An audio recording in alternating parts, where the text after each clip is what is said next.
Hey Forks Community Church, it's Pastor Tim here, and I wanted to come in front of the camera today to share my heart for you and our ministry.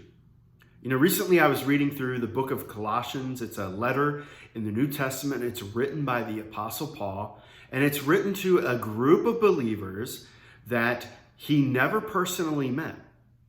He didn't establish the church, but yet he's writing to them to encourage them to continue to live for Jesus right where they are. And one of the things that impressed me about his letter to them was his affectionate tone for this group of believers that he never even met. And I was just kind of wowed by his depth of love for them. And it just was a challenge to me, and God was kind of asking me, like, Tim, how much do you love Forks Community Church?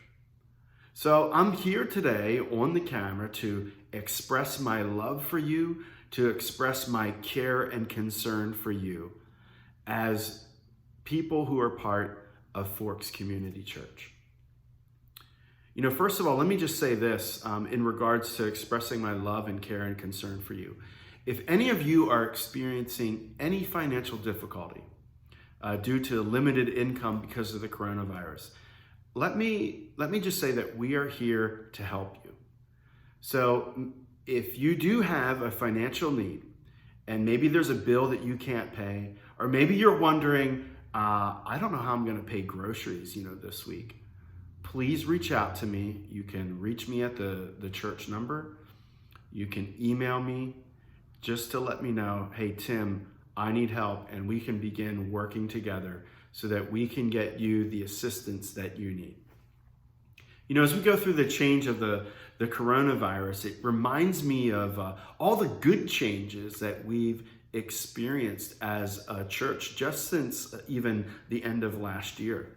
Last fall, we hired Ethan Wesco to serve as our part-time worship leader. And we've kind of repurposed Ethan's role during the coronavirus.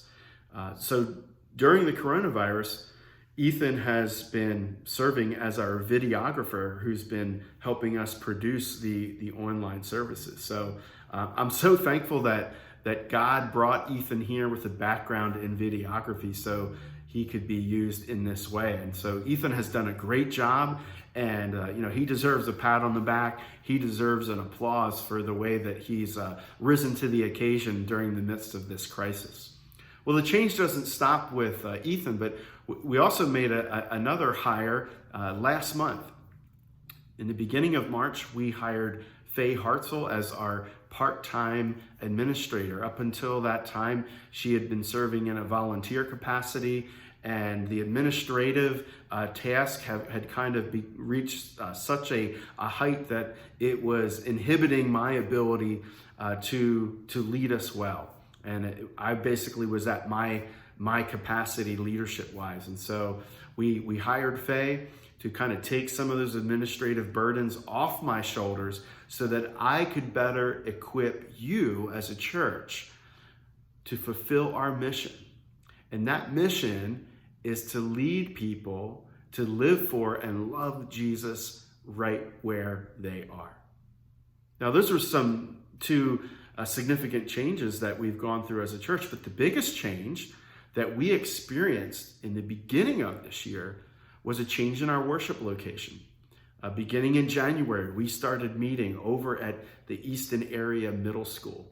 And each week, we were making small little changes to kind of upgrade that experience, whether it was some signage on the stage to enhance our worship environment, or signage out in the lobby, or all the great nursery equipment, or even some of the changes we made in the children's church ministry, as well as the handicap ramp out in the parking lot. Those were all the changes that we were making and building up for a relaunch that we thought was going to happen on Palm Sunday. But guess what? The coronavirus changed everything. It changed church as we know it. And we suddenly had to pivot from this gathering that happened in person to this online experience. And we're still in the midst of that change. But even as we think about all these changes that have taken place, whether they're good or challenging, there are three things that the coronavirus has not changed. Three things that the coronavirus has not changed. Number one, the coronavirus has not changed who Jesus is. Jesus Christ is still the same yesterday, today, and forever. And secondly, our mission has not changed. The coronavirus has not changed our mission. We're still on mission with Jesus to lead people, to live for him, and love him right where they are. And lastly, the coronavirus has not changed or diminished our passion to reach our community for Jesus. So I want you to stay tuned, because later this week, in the very next segment, I'm going to share my hope for Forks Community Church and how you can help us see the hope of Jesus change lives.